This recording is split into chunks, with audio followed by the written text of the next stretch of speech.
La première phase de la formation en conduite intelligente destinée à 1000 jeunes Congolais venus des départements de Pointe-Noire et du Kwilu vient de prendre fin.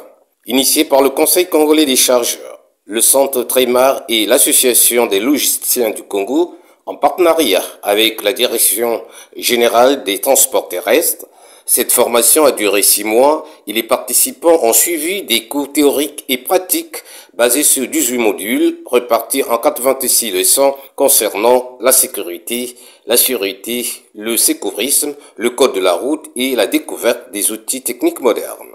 Pour le directeur général du Conseil congolais des chargeurs, ces jeunes apprenants constituent un capital humain indispensable pour participer à la restauration de la maison transport du Congo-Brazzaville. Cette formation a pour objectif de réaliser l'adéquation, un jeune, un permis de conduire, un emploi.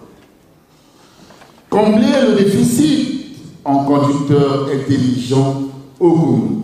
Ces jeunes apprenants, futurs conducteurs intelligents, constituent un capital humain indispensable pour participer à la restauration de la maison transport ô combien stratégique pour contribuer au développement du Congo tel qu'inscrit au fronton de la politique sectorielle du plan national des transports.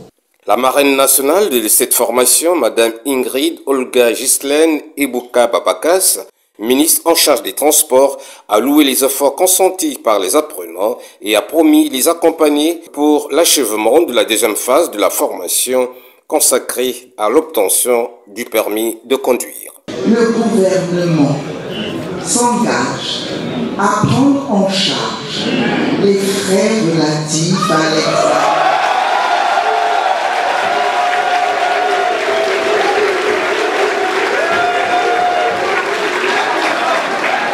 La formation en conduite intelligente qui vous a été dispensée gratuitement a entre autres finalités de lutter contre le déficit de professionnels qualifiés et faire progresser notre pays en matière de sécurité routière. Les récipiendaires de cette cuvée de formation se disent satisfaits de la formation reçue et sollicitent le gouvernement de faciliter leur insertion socio-professionnelle. Je suis très reconnaissante vis-à-vis de Madame la ministre des Transports, de l'Aviation civile et de la Marine marchande, à l'endroit aussi de Madame la ministre des petites et moyennes entreprises et de l'artisanat, et surtout vis-à-vis du docteur Dominique Koumoubulas, président de l'ALC, pour cette opportunité enrichissante qu'il a choisi de nous offrir gratuitement. Au début, c'était comme un mythe. Nombreux se sont dit ce sont des aventures,